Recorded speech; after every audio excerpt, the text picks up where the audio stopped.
Hola a todos, soy Mike. En el video de hoy vamos a hablar del verbo impersonal haber. Hi everybody, this is Mike. In this video, we're going to talk about existential clauses in Spanish.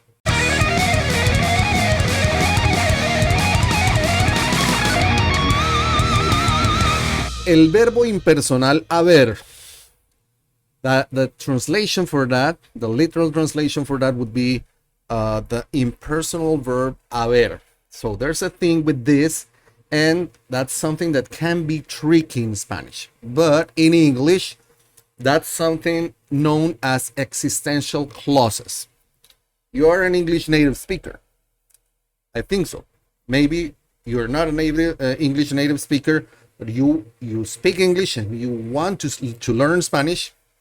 But most likely, it doesn't matter. Most likely, whether you speak English or maybe you're not a native English speaker, maybe you don't know what's an existential clause. So the existential clauses are something that are used in order to make reference to the existence or the presence of something, or the presence of something in a particular place or time. That's an existential clause. And we identify existential clauses in English because the structure is there and the verb to be. So I can say, there is a cat on the roof, right? There is a cat on the roof. The structure there is implies the existence of a cat, the presence of a cat on the roof right now.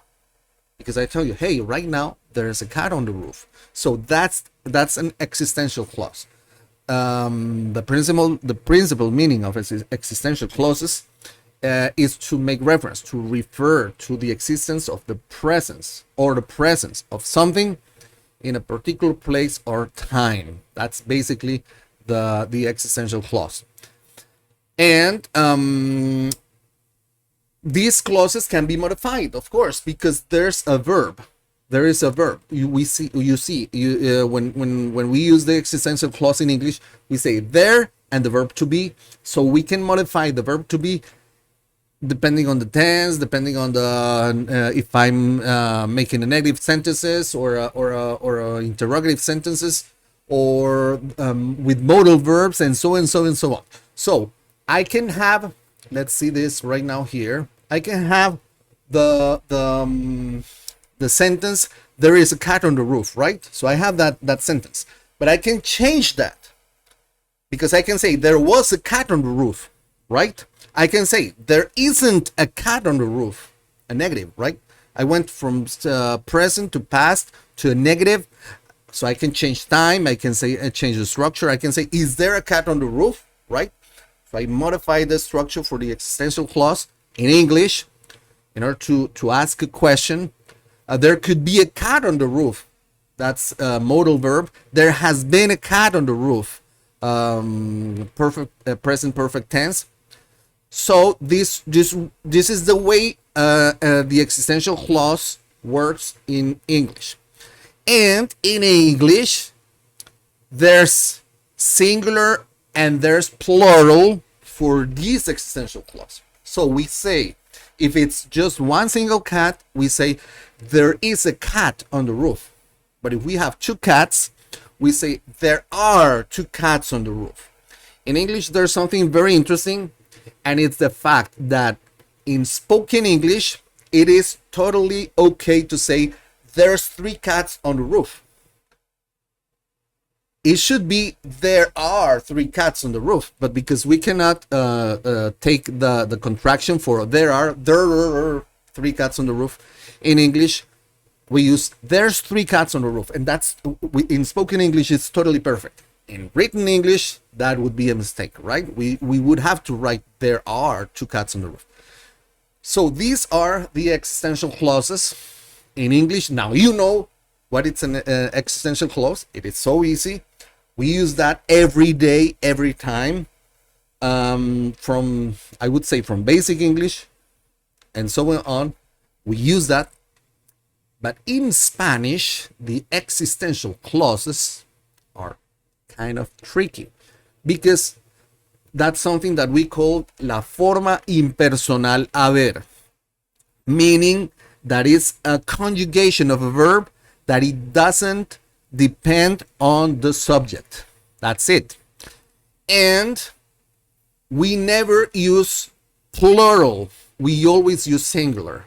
It doesn't matter if it's plural. So if I say there is, in Spanish is hay. If I say there are, in Spanish we say hay. So I say there is a cat on the roof. Hay. So I would say, let me write this here. Hay un gato en el techo. There is a cat on the roof, right? I would say hay un gato en el techo. But if I say there are two cats on the roof, I have to say it. Hay dos gatos en el techo. I say the same. I say the same. Same thing happens when I change the tense.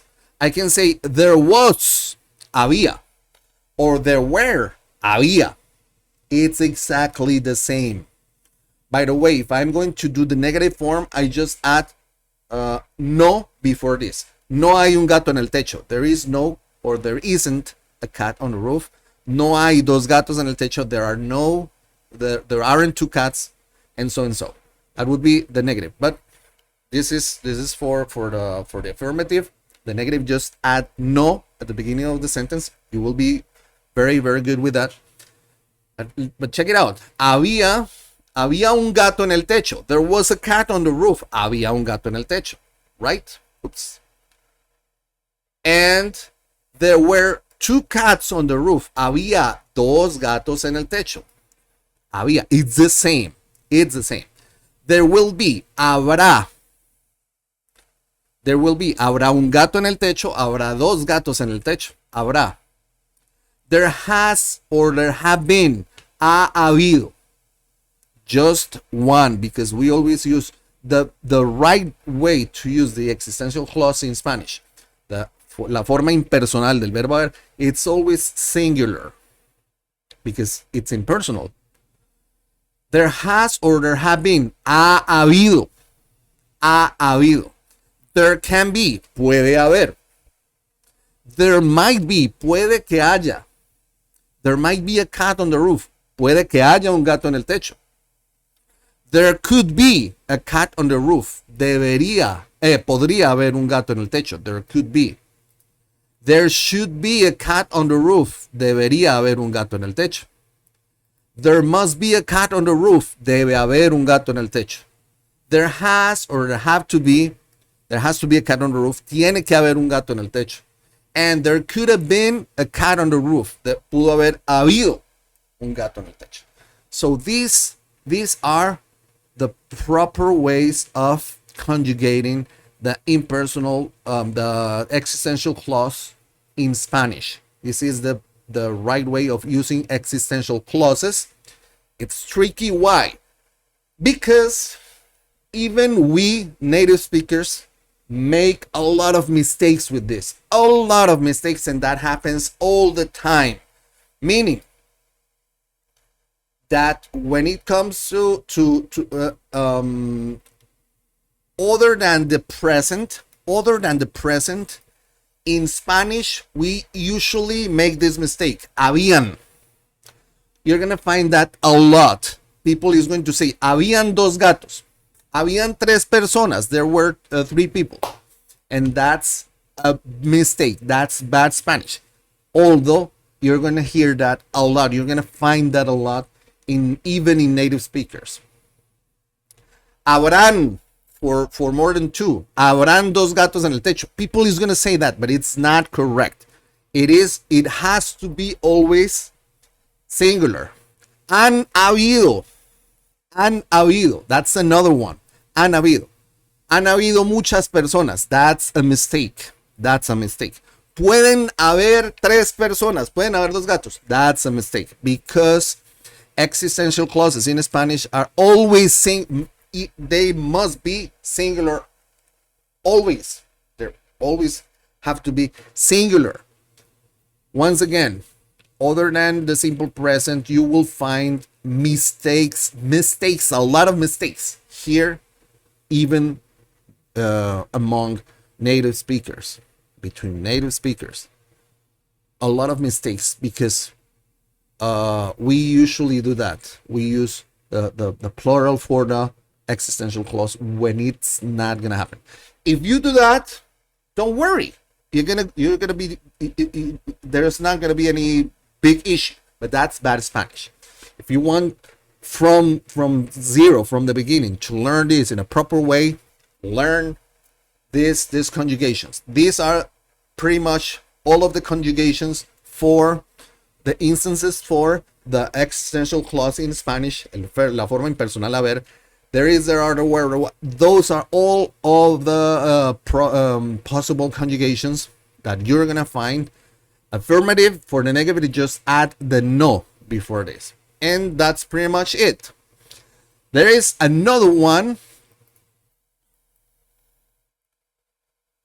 Habemos. That's something that we this is a huge mistake that we make a lot. Habemos 3 personas en el salón. Habemos.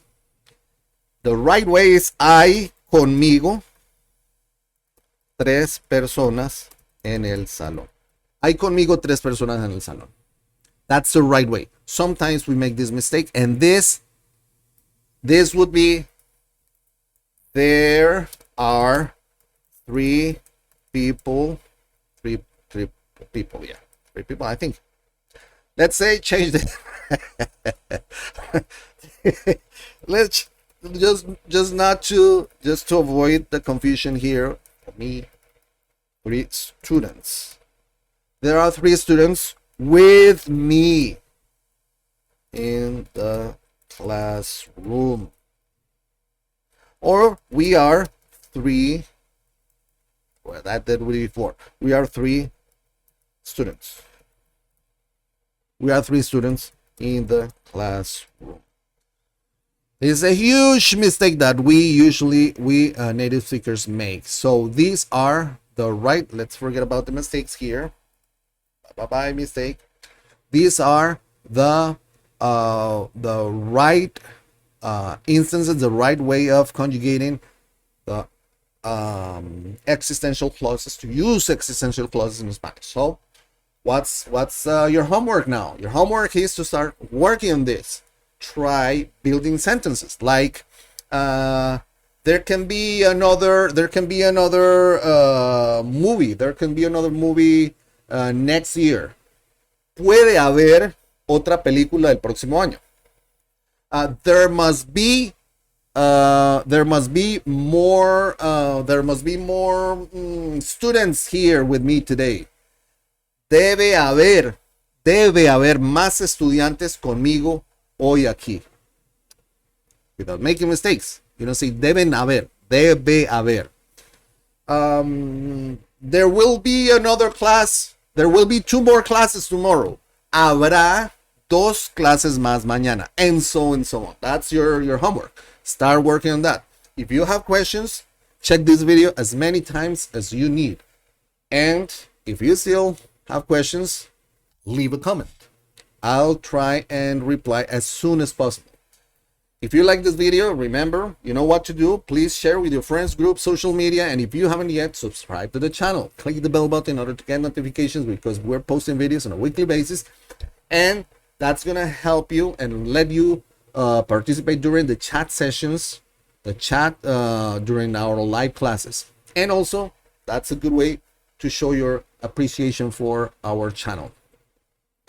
I really enjoy this. I hope you do too. And the best way to learn is by repetition, association, and exposure. So remember, we need to work a lot.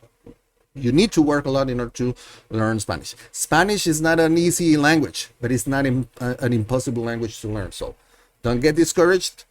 Try and use this as much as you can. I have a lot of resources here for you. Check the channel. I have a lot of videos, and I will keep on making more videos for you, hopefully useful learning resources for you. So, looking forward to seeing you in another video. Gracias por haber estado hasta aquí. Estudien mucho, sigan aprendiendo y nos vemos en otro video de Spanish with Mike. Bye bye.